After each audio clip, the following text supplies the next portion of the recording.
of 4.5G and 5G technology. This session will be about the research making those technologies a reality and the collaboration involved in their development. So the title is Accelerating the Global Momentum to Make 5G a Reality. It'll be presented by the Director of 5G Marketing at Huawei, all the way from Shanghai. Please give a warm, I only ate a little bit of red meat, not too much, I can still applaud. Welcome to Leon Zhang.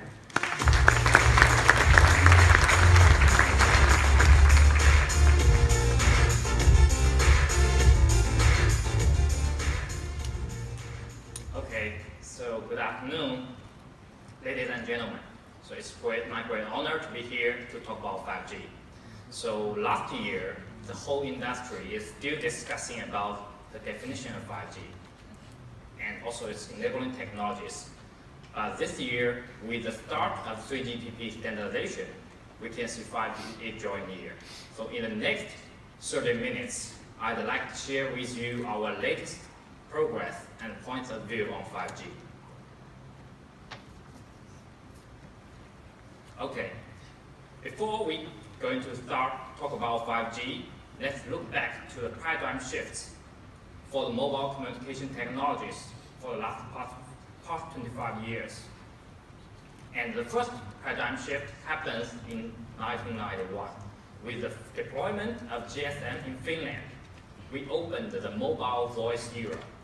Since then, we get rid of the wire and we can communicate at any time, anywhere, wherever there is wireless signals. And the second paradigm shift happens in 2006. So with large-scale deployment of HSPA, and we opened the mobile broadband era. So from 1991 to 2006, it's 15 years. And from 2006 to 2020, so it's another 15 years. We know that 2020 is also the commercial year of 5G. So are we ready to embrace the third paradigm shift for the super connected world? Since we know that 5G will not only connect people to people, but also people to machine and machine to machine. So differentiated from before generations, 5G will extend the boundaries of mobile communication technologies because it will embrace the vertical industries. So many new use cases, many new business models will be enabled in 5G era. Let's take a close look at what kind of use cases are defined in 5G. So last year in June, ITUR have already defined the overall objectives and framework for IMT 2020, which is we call 5G. And we can see the future use cases are divided into three categories in this triangle. The up half is mainly driven by the people's experience. We call it EMBV, Enhanced Mobile Broadband.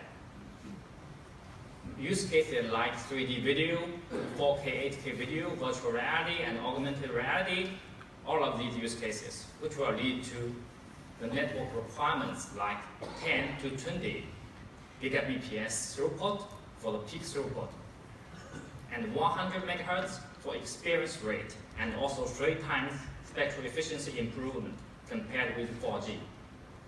And the below half is mainly driven by the machine's connections, and it also can be divided into 2 branches. The first branch is about massive machine type communication, which are low power and wide area connectivities.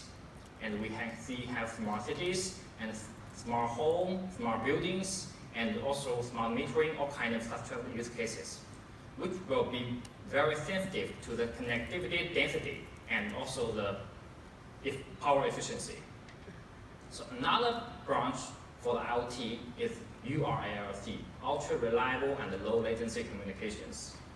So like autonomous driving and mission critical, like remote control of robotics and robotic arms, such kind of use cases, which will require ultra high reliability and also low latency up to 1 millisecond.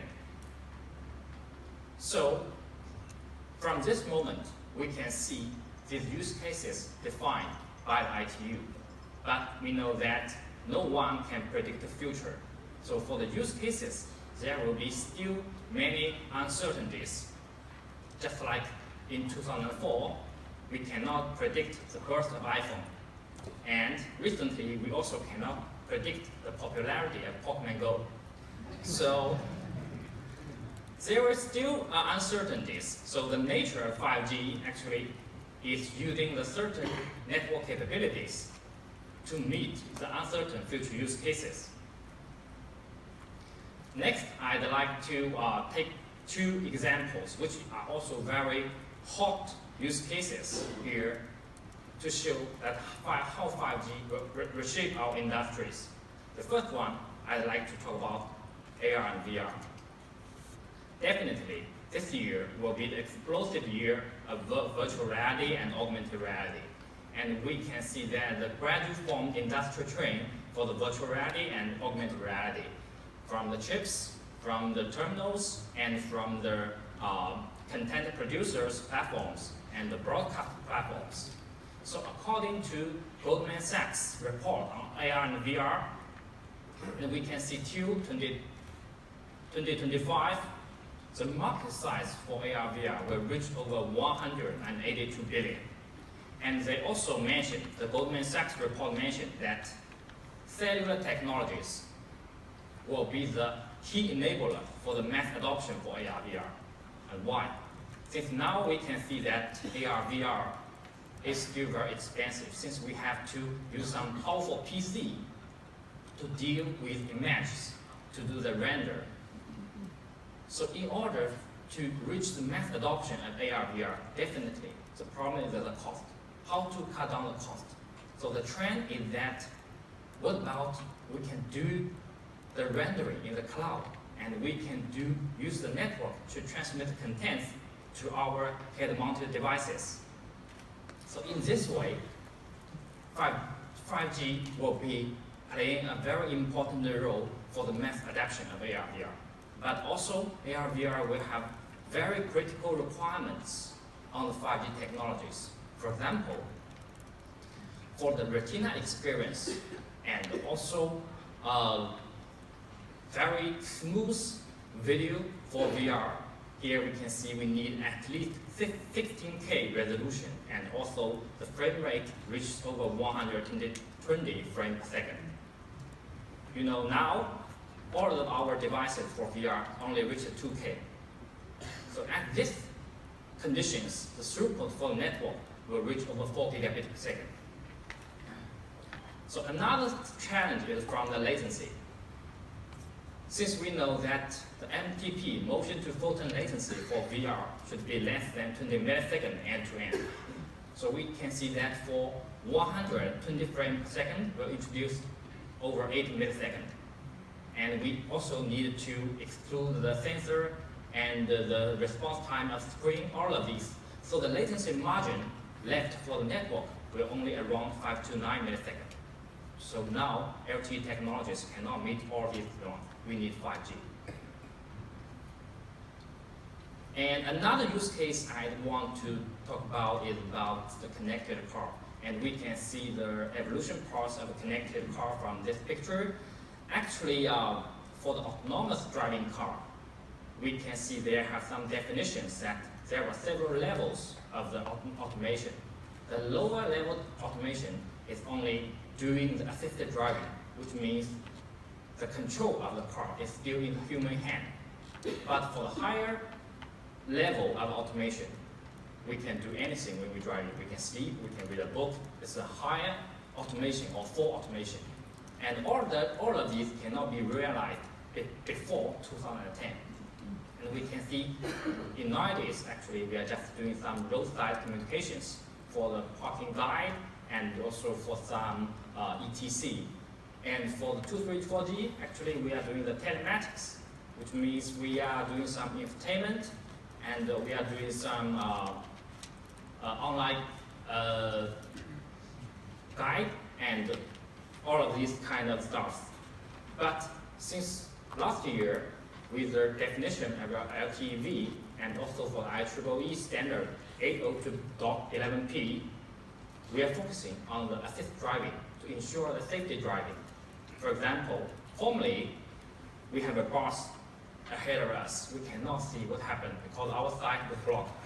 But with LTE technologies, we can transmit the video from the bus. What's the video shoot from the bus to the behind the cars? So we can solve these problems.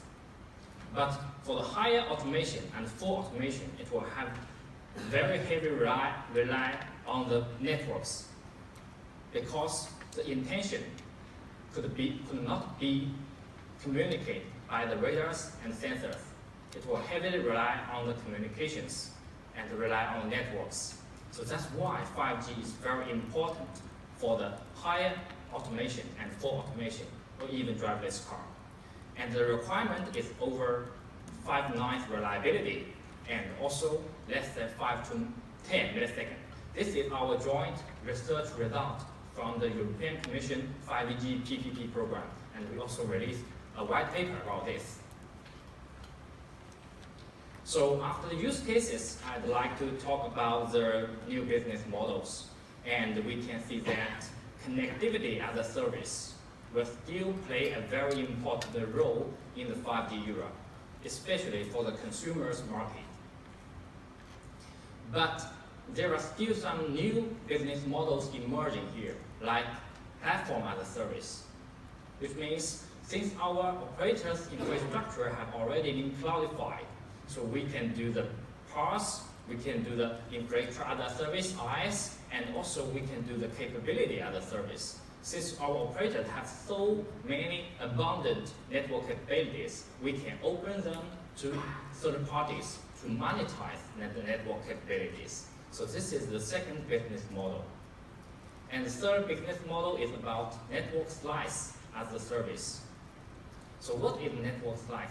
It's mainly focusing on the vertical markets, because we know that for vertical markets, their requirements is quite diversified.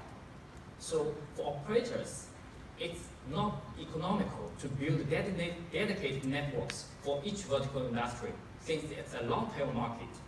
So the smart strategy will be we can use the unified infrastructure and we can generate multiple logical networks. And these logical networks are isolated from each other and can meet the specified quality of services. So in such a manner, so we can do the network slices. What we call network slice is what I mentioned, the logical networks in the same unified infrastructure. So it will be a very new business model in 5G era. So since we can see that 5G is carrying such a big mission, so it needs the joint effort of the whole ecosystem, of the whole industry. So ahead of us, we can see there are still 3 challenges for the 5G industry right now. The first one is about industry collaborations. Just as I mentioned, 5G is going to embrace vertical industries, but now actually we are still lack of understanding on the vertical industries' true requirements, and the vertical industries are not also so activated in participating in defining the 5G use cases, and also the standardization progress. And actually, we are working hard on it, and we organize a lot of alliance with the vertical industries to do the joint research. And the second challenge about the spectrum, definitely, it's a cornerstone of the mobile communications. And the problem comes from 2 sides. The first is about the government and also the regulators should allocate more spectrum for future IMT. And we are glad to see the last year in the World Radio Conference 15 in Geneva, the whole industry have already identified hundreds of spectrum for the future IMT. And in 2019, WRC 19, we're going to find more spectrum on the high band for about 6 gigahertz. And another aspect is that for the technology side, we need to aggregate all the available bands, both the low band and the high band, and both the licensed and unlicensed. So the third challenge comes from the technology innovation. Actually, since we can see 5G, we need to meet so many high requirements. So we need revolutionary innovations, especially from the air interface side. So according to our target, we want to improve the spectral efficiency by at least 3 times. Okay, so look back to the parts of the standardization, and we are very glad to the convergent trend of the mobile communication standards. In 3G, we have 3 different standards, and they cannot be converged. But in 4G, although we have LTE FDD and LTE TDD, they can be converged both in the base station side and also terminal side. But for 5G, definitely we need a global unified standard, not only for the global roaming, but also for the scale of economics. The global unified standard does not only mean that different countries and different regions share the same standard, but also means that the different vertical industries share the same standard. And we can see that for the licensed CAN and unlicensed CAN, maybe will still be separated. Okay, before we look to the standardization timeline, we can see that the rhythm of standardization is mainly driven by the deploy demands. So first, we can see that for different regions and different countries, they have different strategies on 5G deployment. And the earliest announcement of the 5G deployment happens in the next year, Q4 for 2017. And Verizon have already announced to the pre-commercial for 5G. And in 2018, the Korea and also the Russia, they have 2 big events, the World Cup and the Winter Olympic Games. They want to do some 5G use cases demo show on that period. And finally, we go to 2020. It's a recognized commercial year of the 5G, and both Europe, Japan, and also China have announced to do the commercialization in that year. So according to the announcement of the deployment plan, we can see formally the standardization phase has some gap with the requirements. So maybe the mismatch will cause to some risk of the standardization fragmentation, or even to industry fragmentation, since some operators may develop their own specifications on 5G. So this is a risk. So just in this year, June, on the 72nd plenary of the 3GPP conference in Busan, a new proposal has been approved on the accelerated timeline of the standardization. And we can see this is the accelerated timeline for 5G. It's still divided into 2 phases. The first phase will be frozen in the first year of 2018, and the second phase will be frozen at the end of 2019. But for the first phase, it's also divided into 2 drops. The first drop is for non-standalone new radio, and the second drop is for standalone new radio. So by doing this, we can use the non-standalone new radio to meet some early demands, so it can successfully avoid the risk of industry fragmentation. Here we have a technology slide here, showing that what will 5G be like in the network architecture part. So since we know that for 5G network architecture, our target is to provide the end-to-end business-driven end-to-end network slicing. Since it's end-to-end, so we need from the radio part and also the core network part and also the operation part. We all need to do slicing in these parts. So first, let's look at the left part, the radio part. So the filtered OFDM will be the enabling technologies for the radio slicing. Since filtered OFDM can dynamically configure the different sub-carrier spacing for different applications. And the second, for the core network part, we can see that the control plane and user plane for the core networks should be further decoupled. So in this way, the control plane and user plane can be flexibly deployed to any place of this network. For example, for some ultra-low latency requirements, we can deploy the core network user plane very close to the base station to achieve a very low end-to-end latency. But for some IoT, for massive machine type communications, we can centralize the control plane and the user plane to cut down the maintenance cost. So it will be very flexible. And secondly is about the programmable of the network functions. Since the control plane and the user plane for LTE actually, first, they are not separated totally. The second, they cannot be customized for different applications. But we know that for some applications like smart metering, the meter is still there for quite a long time. We do not need the mobility control. So in this kind of case, we should also do some programmable functions on the control plane and user plane. And finally, we need an enabler plane to open our abundant network capability to third parties. So this is what will happen in the core network side. Finally, is the operation side. We can see that for the operation side, we need to provide a platform to make our users, make our vertical industries to buy the network slice, just like shopping on Amazon. So this will ask for our highly automated network slice generating procedure. We can automatically define the topology, define the protocol, and also define the resource allocation for the whole network slices. This is the whole picture of the 5G target network architecture. Also for the 5G radio design principles, and we can see that since new radio, it definitely will be introduced in 5G era. So besides the new radio, we also need some new network pattern, what we call the user-centric no-cell. Because in 5G era, the RAN network will be very sophisticated than ever before. Since we have ultra-dense networks, we have a low frequency, high frequency, we have the macro, and we have the micro, and we also want to simplify the mobility. So all of these, we ask for a transform of the network pattern.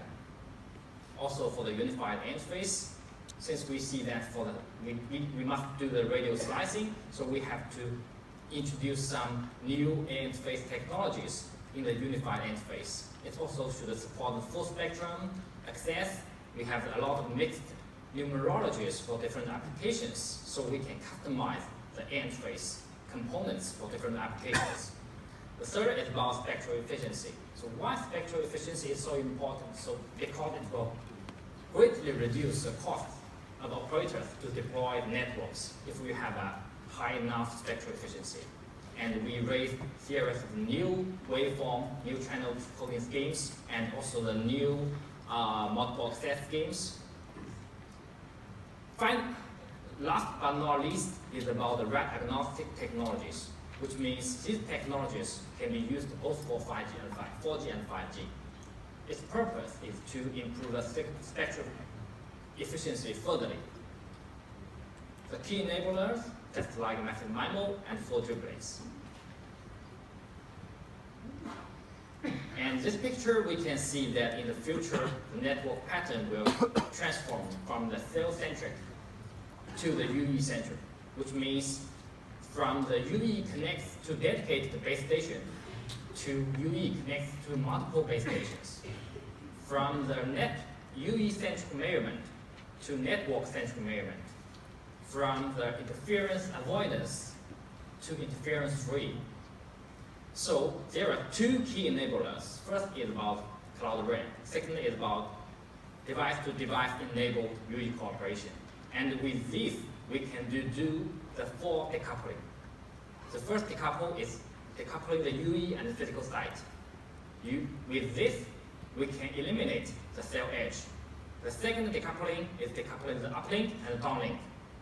With this decoupling, we can extend the coverage of the high band, because the high band is always limited for the uplink. In this way, we can use the low band for the uplink, high band for the downlink, so we can solve the coverage problems. Third one is decoupling the control plane and the user plane. So in this way, we can have a seamless experience, since we can bear the control plane on the lower frequency. It will have a better coverage. But in some hotspot areas, we can bear the user plane on high frequency. The last is about decoupling the physical topology and service for the on-demand deployment in the future. And this is a Cloud RAN architecture, which we thought will be the new benchmark of the new RAN architecture and also paving the way for 5G. And we can see for Cloud RAN, definitely cloud will be a very important symbol. In this way, we know that, but differentiate from core network parts. Not all the RAN parts can be virtualized. Now, it's the consensus that for the lower parts of the RAN part, like layer 1 and the lower layer 2, they cannot be virtualized, since they need a very high performance and a low latency. So in this way, we can separate the RAN part into the real-time part and the non-real-time part. For the non-real-time part, we can do the centralization and cloudification. In this way, we can support the multi-connectivity better. Since multi-connectivity is a very important scenario in 5G era, we can have both the 4G links and the 5G links to one cell phone. But without the centralization, we have to do some traffic detouring in different sites. It will be a great waste for our transmission networks. So when we centralize and cloudify the non-real parts, especially for the PDCP layer, they can do the traffic steering more efficiently.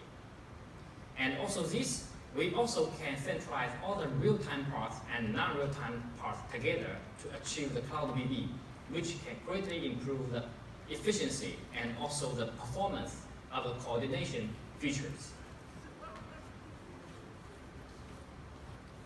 Okay, so last technology slide is about the new interface. Here, actually, we can see just several building blocks for the 5G new radio. Actually, we can, for different applications, we can do the customization and combination for different applications. But there are three fundamental technologies, physical layer technologies: filtered OFDM, sparse code multiple access, and also polar coding. These are three very innovative technologies we raised and we proposed to 3GPP. And later you can see what it can do, what benefits can bring to the 5G new radio. Okay, so this shows that how we are collaborating with our partner to bring 5G into reality step by step. Actually, we started 5G research as early as in 2009, and mainly focusing on the theoretical innovation. But in 2013 and 2014, we made these theoretical innovations into the lab to do the lab test. And in 2015 and 2016, we moved the lab test to the field test, since we think that wireless technologies should be verified in the true environment outside. And also in 2017 and 2018, we are going to do some pre-commercial trial with our strategic partners. And here we have some latest progress on the field trial here. This is what we show that our collaborations with NTT Docomo in China, we are doing the verifications of the new radio technologies here, like what I mentioned, SCMA, polar code, and filtered OFDM, and also MU-MIMO here, using 100 MHz and 24 TUEs. By then, just last year, September, it's the world's largest multi-user field trial for 5G new radio technologies. And this field trial proved that all the new interface technologies we proposed worked, and it's beyond our expectations on the performance. The second slide shows that our collaborations with China Mobile this year, which we just released the news in the Mobile World Congress Shanghai. So together with China Mobile, we are doing the low band and high band hybrid networking, since we can see that in the future, all operators will have the low band and also the high band. So this is the world's first field trial on how the high band and the low band to do the hybrid networking here. So we use the C band, 200 MHz, reached over 10 Gbps throughput. And for the 28 GHz, for the millimeter wave band, we're using 1 GHz bandwidth. We reached over 40 Gbps. It's also the industry highest now. And also we can, for single UE, we do the low band and high band dual connectivity. In this way, for single UE, we reached over 20 Gbps throughput. And also don't forget about the full duplex, because it's a very big challenge now. And actually we also made some breakthroughs, since we have to do the transmission and the reception in the same time at the same frequency. So the biggest challenge is about the self-interference cancellation. Actually in the lab we have already reached over 118 dB self-interference cancellation. It's also the world's highest till now, and also the spectral efficiency can be increased by 80%. Okay, another example is on the millimeter wave on E-band. It's working from 71 to 73 gigahertz. We together with Deutsche Telekom in this year Mobile World Congress. We are using 2 gigahertz bandwidth. We reached over 70 gigabit per second. It's just like a bomb in this year for Mobile Congress. So another collaboration with Deutsche Telekom is about network slicing prototype, and we can see that actually the network slicing is no longer a concept. Actually, we make it a reality here. We're using 7 cost servers, and we're using the same infrastructure, and we generated 3 typical network slices. One for ultra-low latency, and one for enhanced mobile broadband, and also one for normal mobile broadband. So in this way, we have some live demo show in Deutsche Telekom's booth. And also we can experience the customization for the network slice, just like buying something on Amazon. And also what we do is now open collaborations with the whole industries. We can see that not only with the regional organizations like 5G PPP in Europe, IMT 2020 in China, 5G MF in Japan, and 5G Forum in Korea. We all have very close cooperations. But also for operators, definitely it's our customers, and we are doing a lot of joint innovations on the 5G with our operator partners. So besides these, we also have some collaborations with the vertical industries. For example, we organized the 5G VIA Vertical Industry Accelerator with the Germany government, and also with a lot of leading vertical partners like KUKA, BMW, Volkswagen, Siemens, and so on. So all of the efforts together is to make 5G a reality and construct a global unified standard, also for a flourish, healthy ecosystem. So I'd like to quote one famous word as ending. So no one can whistle a symphony. It takes the whole orchestra to play it. That's all. Thank you.